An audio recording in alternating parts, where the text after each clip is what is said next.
আমি সোজা হয়ে বসে আমার দুহাত দিয়ে মায়ের দুকাত ধরে ফেললাম আর মায়ের একদম কাছে চলে গিয়ে বললাম, মা প্লিজ একবার দাও। সব ঠিক হয়ে যাবে, প্রমিস। আর কোনো দিন তোমাকে বিরক্ত করব না। কোনো দিন কোনো কারো সাথে দুষ্টুমি করব না, ভালো করে পড়াশোনা করব, ভালো রেজাল্ট করব। প্লিজ মা, প্লিজ। আমি বলতে বলতে একটা হামি খেলাম আর বলতে থাকলাম, প্লিজ মা। মা গো, জাস্ট একবার প্লিজ। আর কিচ্ছু চাই না, শুধু একবার দাও।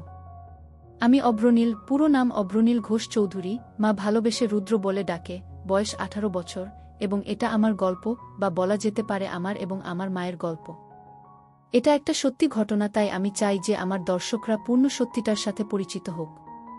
আমার প্রতিটা অনুভূতি, আমার রস আস্বাদনের তৃপ্তি, সবটাই যাতে আমার দর্শকরা অনুভব করতে পারে। আমার মায়ের সাথে আপনাদের পরিচয় করিয়ে দিই। আমার মায়ের নাম শ্রীমতী জয়শ্রী ঘোষ চৌধুরী, বয়স 38 বৎসর। গায়ের রং শ্যামলা, কিন্তু ভারী মিষ্টি চেহারা, এবং তার থেকেও বেশি মিষ্টি ওনার হাসিটা। মায়ের মনটা ভারী সরল, তবে বুদ্ধি তীক্ষ্ণ। কিন্তু যত বুদ্ধি সব বাইরের জগতের ক্ষেত্রে। আমার বেলায় মায়ের শুধু সরলতা আর ইমোশন কাজ করে। আমার বাবা অনির্বাণ ঘোষ চৌধুরী একজন লেক এজেন্ট এবং কিছু অন্যান্য ব্যবসা করে। মাও কর্মরত। সব মিলিয়ে সংসারে কোনো রকম কোনো অভাব নেই।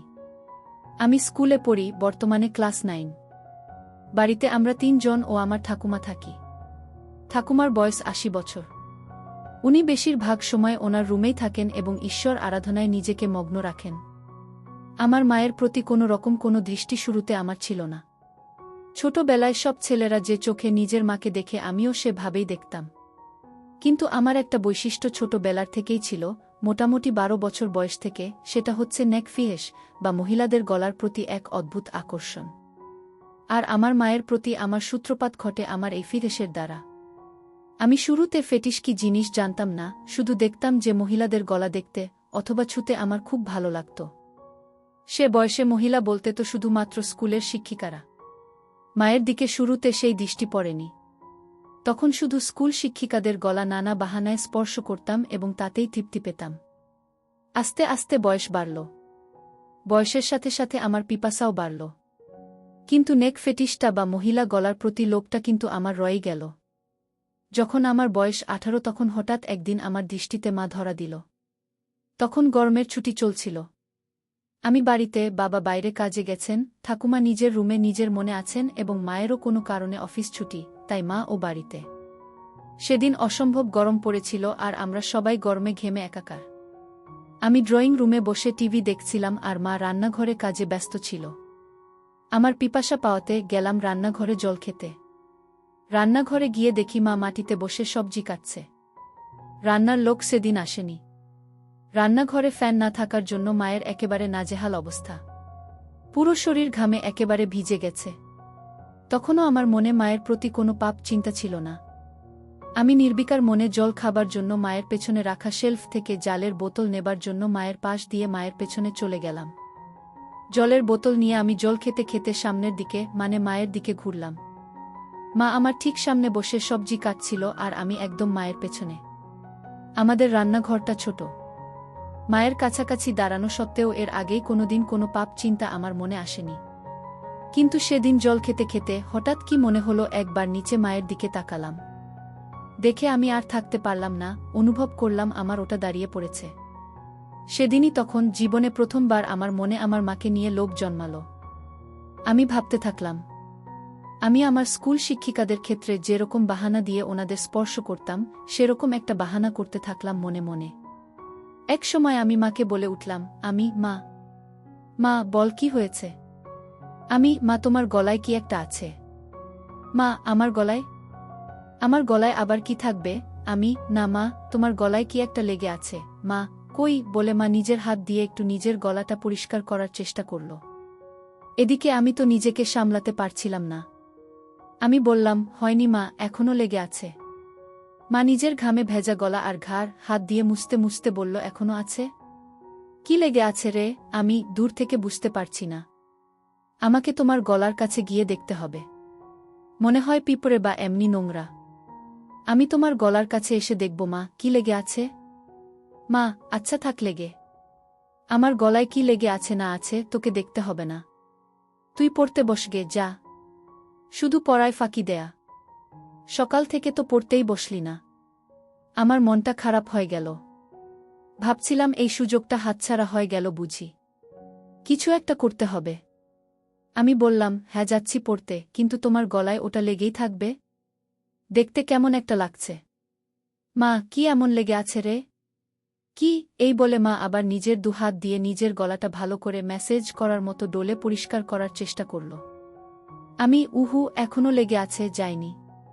আসলে তোমার গলাটা ঘামে ভিজে আছে তো তাই বোধহয় যাচ্ছে না। এদিকে আসলে মায়ের গলায় কিছু ছিলই না শুরু থেকে। মা তো আর সেটা জানত না, তাই মা আমার নাটক ও পাপ বুদ্ধিটাও বুঝতে পারছিল না। মা এবার খানিকটা বিরক্ত হয়েই বলল, দাঁড়া তো, আয়নায় গিয়ে দেখি। আমি ভাবলাম, যা সর্বনাশ! আয়নায় দেখলে তো মা বুঝে যাবে যে মায়ের গলাতে কিছু লেগে নেই আর আমার কার্যসিদ্ধি হবে না। সাথে সাথে আমি বলে উঠলাম, মা, আমি তোমার গলাটা পরিষ্কার করে দেব। তুমি আবার কেন উঠবে? মা, আচ্ছা ঠিক আছে দে, কিন্তু তাড়াতাড়ি করে পড়তে যা। কোনোরকম কোনো ফাঁকিবাজি না। আমি তো এই কথা শুনে মহা আনন্দে মনে মনে লাফাচ্ছি। আমি মায়ের একেবারে সামনে গিয়ে হাঁটু গেড়ে বসলাম। বললাম, দেখি মা, একটু গলাটা উঁচু করো, মানে একটু উপর দিকে তাকাও।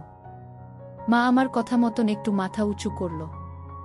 আমার সামনে আমার মা তার গলাটা সমর্পণ করে দিল, ঠিক যেন একটি হরিণ নিজেকে একটি ক্ষুধার্ত সিংহের সামনে সমর্পণ করে দিচ্ছে। মায়ের গলায় কোনো তিল নেই, তবে দেখলাম মায়ের ডান ঘাড়ে একটা ছোট্ট বাদামি তিল আছে। গলার মাঝখান দিয়ে দুটো রেখা চলে গেছে পাশাপাশি, মানে দুটো গলার ভাঁজ আর কি। আমি কাপা কাপা হাতে মায়ের গলা স্পর্শ করলাম। প্রথমে আস্তে করে। ছুতেই অনুভব হলো যে মায়ের গলাটা কি নরম ও চামড়াটা কি মসৃণ। আমি আর থাকতে পারলাম না, আমার পুরো ডান হাত দিয়ে মায়ের গলাতে বোলাতে লাগলাম। এই সব কিছু কয়েক মিনিটের মধ্যে ঘটে গেল। মা বলল, কি রে হয়েছে? আমি, মা, আরেকটু মাথাটা উঁচু করো, তোমার গলার ভাঁজে আটকে গেছে। গলাটা পুরো স্ট্রেচ না হলে পরিষ্কার হচ্ছে না। এই শুনে মা নিজের মাথাটাকে আরও পেছন দিকে করার চেষ্টা করল। আমি মায়ের থুতনি ধরে আরেকটু উপর দিকে করে দিলাম, যাতে মায়ের গলাটা পুরোপুরি আমার সামনে মেলা থাকে। আমি তাকিয়ে একবার দেখে নিলাম যে মায়ের দৃষ্টি ওপরে ছাদের দিকে, মানে আমি সামনে। মায়ের গলা নিয়ে কি করছি মা দেখতে পারবে না। আমি বললাম, মা, আমি একটু তোমার গলার কাছে এসে ফু দিচ্ছি, যাতে তাড়াতাড়ি পরিষ্কার হয়ে যায়, ঠিক আছে? মা, আচ্ছা ঠিক আছে, যা করার তাড়াতাড়ি কর, আমার অনেক কাজ পড়ে আছে। আমি, হ্যাঁ মা, বলে একেবারে মায়ের গলার কাছে নিজের ঠোঁট নিয়ে গেলাম আর মৃদু ফু দিতে থাকলাম মায়ের সারা গলায়। একসময় থাকতে না পেরে মায়ের গলার একদম মাঝখানে একটা হালকা হামি দিয়ে ফেললাম। তারপর ভয় ভয় মায়ের দিকে তাকিয়ে দেখলাম একবার যে মা কিছু টের পেল কিনা। মা আমি কি করছি দেখতে না পেলেও আমার স্পর্শ তো অনুভব করতেই পারছিল। আমার ভয় হচ্ছিল যে মা নিজের গলায় আমার স্পর্শ অনুভব করে ফেলল কিনা, আমার হাতের স্পর্শ আর ঠোঁটের স্পর্শের মধ্যে তফাৎ ধরে ফেলল কিনা। কিন্তু দেখলাম যে না, মা কিছু বুঝতে পারেনি। আমারও সাহস বেড়ে গেল। মা হঠাৎ নিজের দুহাত দিয়ে আমাকে এক ঝাটকা দিয়ে দূরে ফেলে দিল। হঠাৎ ধাক্কা খেয়ে আমি পেছনে হেলে বসে পড়লাম ও নিজের সম্বিত ফিরে পেলাম। মায়ের দিকে তাকিয়ে দেখি মা গম্ভীর হয়ে নিজের আঁচল ঠিক করছে আর এক হাতে সবজি তুলছে। মা সঙ্গে সঙ্গে একটা হাত দিয়ে নিজের আঁচল নিয়ে নিজের গলাকে ভালো করে মুছে নিল। আমি খানিকটা ভয় পেয়ে বললাম, মা কি হলো? মা, কি হবে আবার? তুই পড়তে যা। আমি, না মানে তোমার গলা পরিষ্কার করছিলাম, তুমি হঠাৎ ধাক্কা দিলে। মা বড় বড় চোখে আমার দিকে তাকিয়ে একটু গম্ভীর হয়ে বলল, তোর পড়ায় ফাঁকি দেয়ার বাহানা কি আমি বুঝি না মনে করেছিস? সকাল থেকে এক লাইনও পারিসনি, যা পড়তে বস। আমি, কিন্তু তোমার গলাতে তো এখনো একটু লেগে আছে। মা, লেগে থাক আমার গলাতে যা খুশি, তোকে আমার গলার দিকে খেয়াল রাখতে হবে না। আমি একটু পরে স্নান করতে যাব, তখন এমনিতেই পরিষ্কার হয়ে যাবে। আমি একটু মনে মনে ভয় পেলাম। তাহলে কি মা বুঝে গেল আমার মনের পাপ? এই ভাবতে ভাবতে আমি আস্তে আস্তে মুখ নিচু করে চলে যেতে লাগলাম। তখনই মা আমার পেছন থেকে মিষ্টি গলায় বলে উঠল, কষ্ট পাস নে বাবা, আমি তো তোর ভালো জন্যই বলি। আমি বুঝি তোর বয়সে পড়তে ইচ্ছে না হওয়াটাই স্বাভাবিক, মন শুধু ফাঁকি দিতে চায়। কিন্তু বাবা, পড়াশোনা না করলে তো ভবিষ্যৎ অন্ধকার। আমার আর বুঝতে বাকি রইল না যে আমার অতীব সরল মা আমার মনের ভেতর কি পাপ চলছে তা একটুকুও বুঝতে পারেনি। আমি নিশ্চিন্ত হয়ে বললাম, মা সরি, তুমি চিন্তা করো না, আমি ভালো করে পড়াশোনা করব। আমার কথা শুনে মায়ের মুখে একটা মিষ্টি হাসি ফুটে উঠল আর আমিও রান্নাঘর থেকে চলে গেলাম। অল্পটুকু স্বাদ পাওয়ার পর থেকে আমার মন পাপ চিন্তায় ভরে উঠল। যেই মহিলাকে আমি এতদিন শুধু মা হিসেবে পুজো করে এসেছি, সেই মহিলা, সেই নারী এখন আমার কাছে একটা তৃপ্তির দেহ মাত্র, যেটা দিয়ে আমার বাসনার পিপাসা তৃপ্ত মিটাতে পারব। আমার মন তৎপর হয়ে উঠল। মা শব্দটা আমার কাছে একটি দারুণ অনুভূতির শব্দ হয়ে উঠল। আমার হঠাৎ মায়ের বলা কথাটা মনে পড়ল। মা স্নান করতে যাবে। হঠাৎ দেখি মা জল ভরা বালতি নিয়ে আমার রুমে এসে হাজির। বুঝলাম কাজের মাসি আসেনি, তাই মাকেই ঘর মুছতে হচ্ছে। মা বলল, এই যে, হয় ঘরের বাইরে যা, নয় খাটের উপর পা উঠিয়ে বস, ঘর মুছব। আর খবরদার বলে দিচ্ছি, যতক্ষণ না ঘর শুকোচ্ছে মাটিতে পা ফেলবি না, ঠিক আছে? আমি সজোরে মাথা নাড়িয়ে আমার সম্মতি জানালাম এবং তাড়াতাড়ি খাটে উঠে ইঙ্গিত দিলাম যে আমি রুমেই থাকছি। মা নিজের শাড়ির আঁচল কোমরে গুজে হাঁটু গেড়ে বসে পড়ল এবং নিজের মতো ঘর মোছা শুরু করল। আমার খাটে সব সময় একটা পড়ার বই খোলাই থাকে, তখনও ছিল, আর ওটাই আমাকে তখন বাঁচালো, নয়তো আবার পড়াশোনায় ফাঁকি দেওয়ার জন্য মায়ের বকুনি খেতে হতো। আমি বইটা নিয়ে পড়ার ভান করতে লাগলাম। কয়েক সেকেন্ড পর একবার আর চোখে মায়ের দিকে তাকালাম। তাকিয়ে যা দেখলাম তাতে আমার চক্ষু ছানাবড়া হয়ে গেল। ঘরে ফ্যান চলা সত্ত্বেও মা তখনও ঘামছে। সারা শরীর ঘামে ভেজা। আমি লক্ষ্য করলাম ঘামের বিন্দুগুলো মায়ের কপাল থেকে আস্তে আস্তে নেমে যেতে থাকল। একটু পরেই মায়ের ঘর মোছা হয়ে যাবে আর মা ছাদে যাবে কাপড় মেলতে।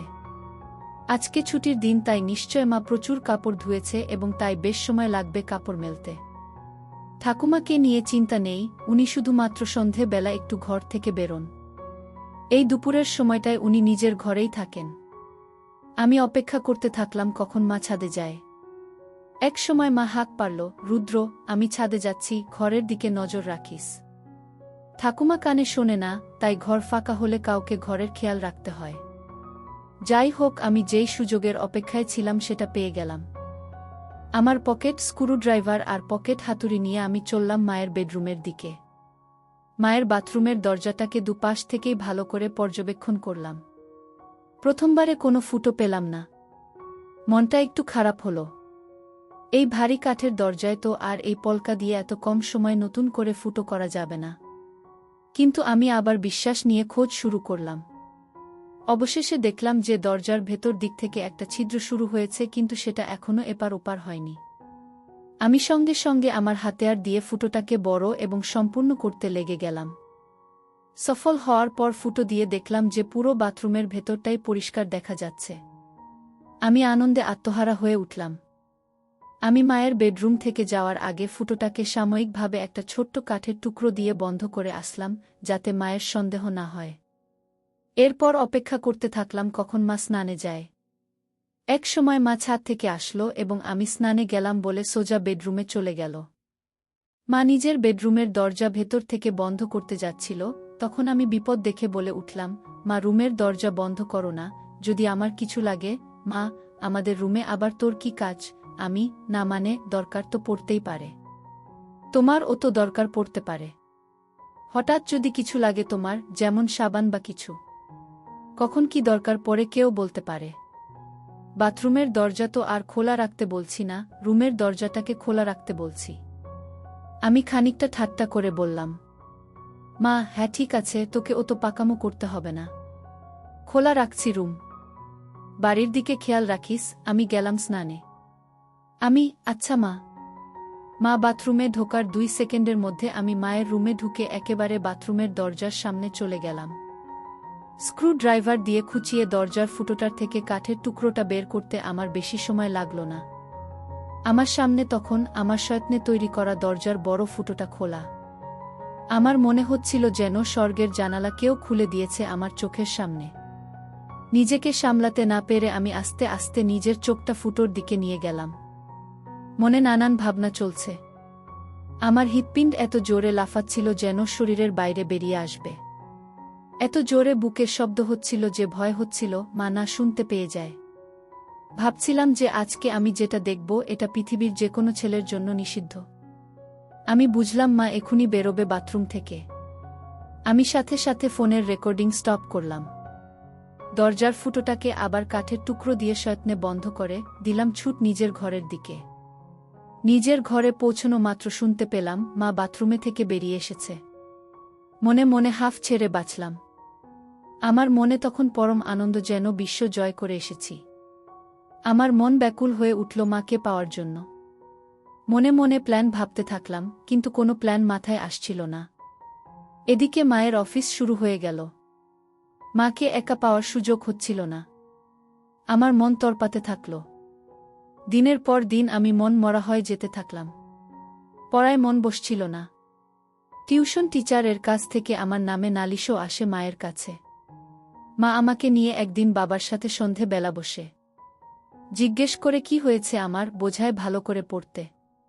কিন্তু আমি কি আর আসল কারণটা বলতে পারি, তাই চুপ করে বাবা মায়ের কথা শুনি এবং হজম করি।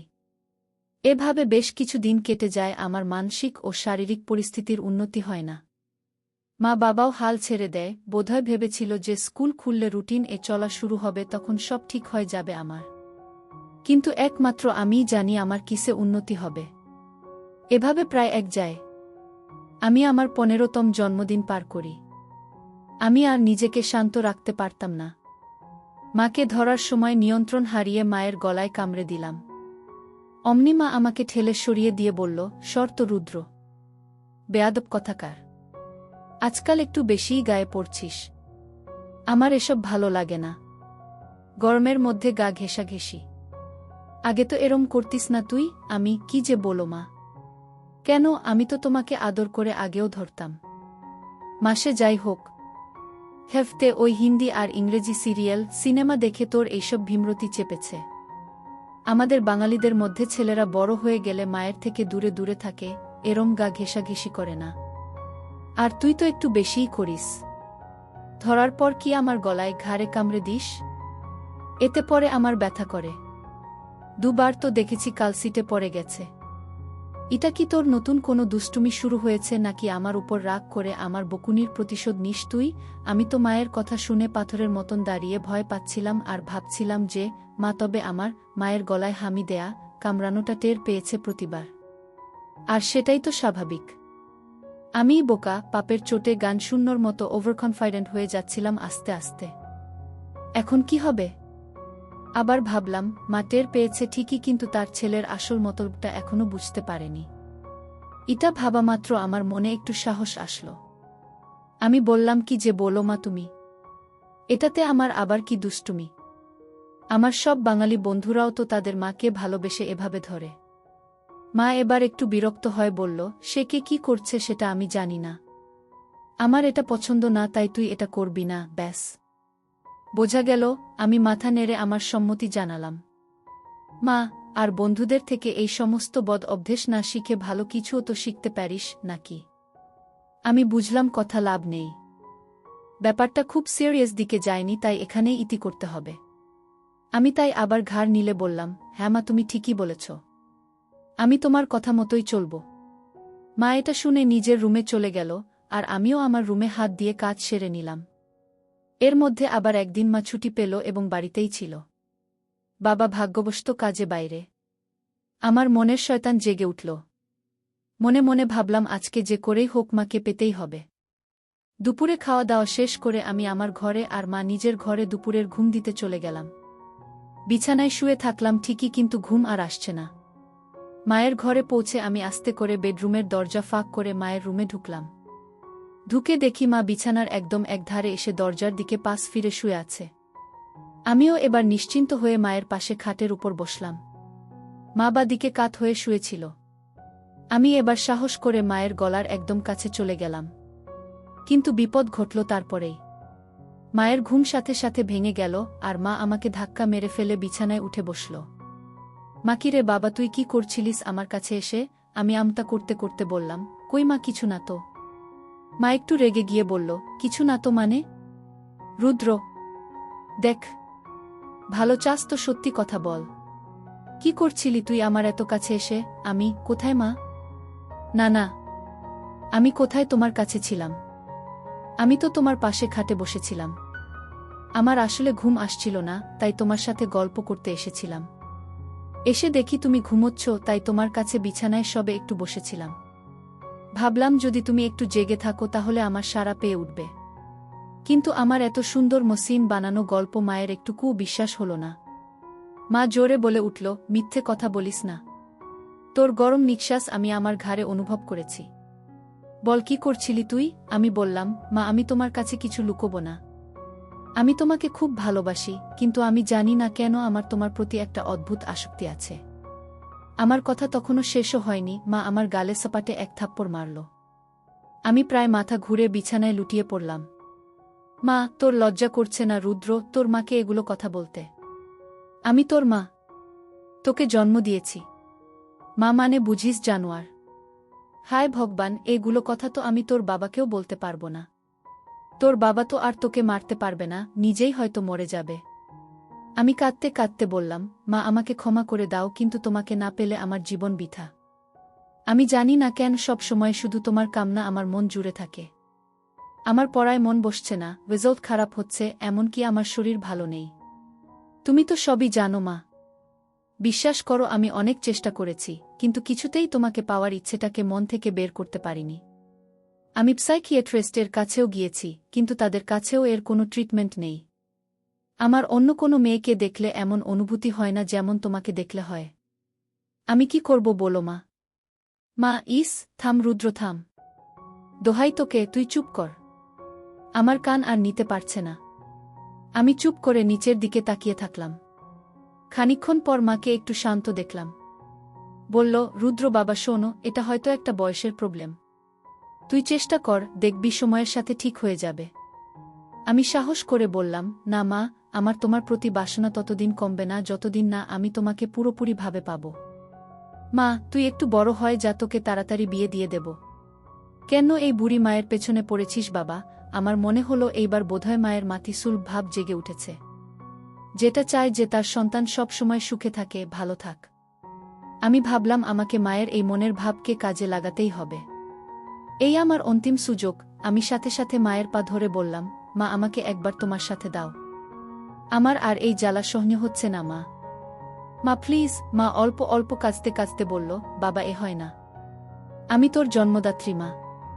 তুই এখন ছোট, তাই তুই কি চাইছিস সেটা বুঝতে পারছিস না। এটা হয় না বাবা, প্লিজ বোঝ। আমি খেয়াল করলাম যে মায়ের মুখে আর রাগের কোনো চিহ্ন নেই। মা পুরো ইমোশনাল হয়ে আছে। আমি মনে মনে ভাবলাম, এখনই খেলতে হবে। আমি সোজা হয়ে বসে আমার দুহাত দিয়ে মায়ের দুকাত ধরে ফেললাম আর মায়ের একদম কাছে চলে গিয়ে বললাম, মা প্লিজ একবার দাও। সব ঠিক হয়ে যাবে, প্রমিস। আর কোনো দিন তোমাকে বিরক্ত করব না। কোনো দিন কোনো কারো সাথে দুষ্টুমি করব না, ভালো করে পড়াশোনা করব, ভালো রেজাল্ট করব। প্লিজ মা, প্লিজ। আমি বলতে বলতে একটা হামি খেলাম আর বলতে থাকলাম, প্লিজ মা।